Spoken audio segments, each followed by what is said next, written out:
Hey, so I read We Were 8 Years in Power by Ta-Nehisi, and this book ties up so many loose ends in the American narrative and is probably the most comprehensive explanation for why we can't have nice things.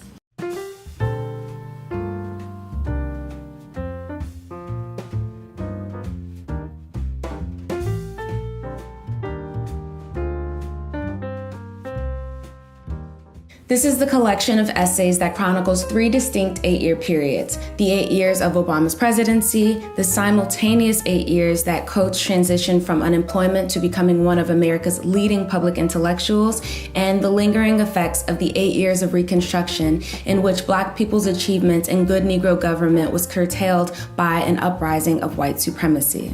Coates accompanies each essay with commentary on the context and the intention behind what he was writing and whether he found himself to be successful or not. Essays like American Girl, in which he pens a profile of First Lady Michelle Obama, to The Case for Reparations, which sent shockwaves through our national discourse and undoubtedly thrusted Coates into the realm of celebrity, whether he was ready or wanting for it. There's a great deal to appreciate about this book. Firstly, I learned that if I read certain passages in the voice of rappers, I retained the information better. Having preserved the Union and saved white workers from competing with slave labor, the North could magnanimously acquiesce to such Confederate meretriciousness and the concomitant irrelevance of the country's blacks. Word. Secondly, I appreciated the glimpse into how his career has been encouraged and sustained by so many people, from his father to his editor, his wife, The Atlantic, and if I dare say so, the legion of readers like myself who have come to regard his voice with a certain familiarity and trust. Then there was the unusual, tense, and somewhat hilarious rapport that he developed with President Obama.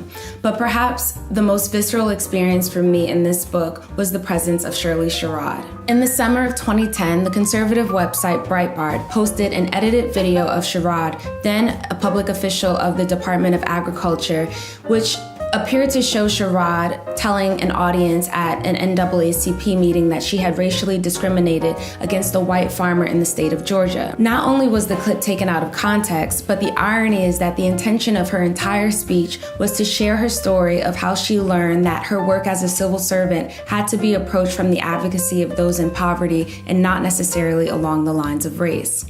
As the administration would have it, Sherrod was immediately called to turn in a letter of resignation via her BlackBerry. And when the truth surfaced, even though she was offered a position back in the department, the damage had already been done. It's amazing that an administration so tepid on yet singularly defined by race would sacrifice a public servant who had spent her career fighting for civil rights, whose father and cousin were murdered in acts of racial violence, and who at the end of the day didn't want to do anything that would hurt the president. And I guess it resonated so deeply for me because it feels eerily foreshadowing or reflective of our current reality. And in a lot of ways, Sherrod was the first public career casualty of our present hell of fake news, Breitbart, and America's inability to listen to Black women. This is without a doubt the most important book I've read this year. It encouraged me to be more introspective with my own blind spots on how we discuss and understand race in America. And it empowered me to look for opportunities where I could go from just saying what I stand for and actually standing for it. And most importantly, it shifted my focus from feeling boxed in or marginalized to seeing that even from the box that I've tried to deny or defy, I have a vantage point that hasn't been readily scoped out by the powers or the privilege that be. If you haven't read this yet, definitely visit your library or your local bookstore and pick it up before the end of the year. The perspective, the honesty, and the intimacy offered on these pages may not be intended as hopeful, but my goodness, may it make us better, more engaged citizens for the coming storms of tomorrow, in which we fight and choose wisely for a more perfect union.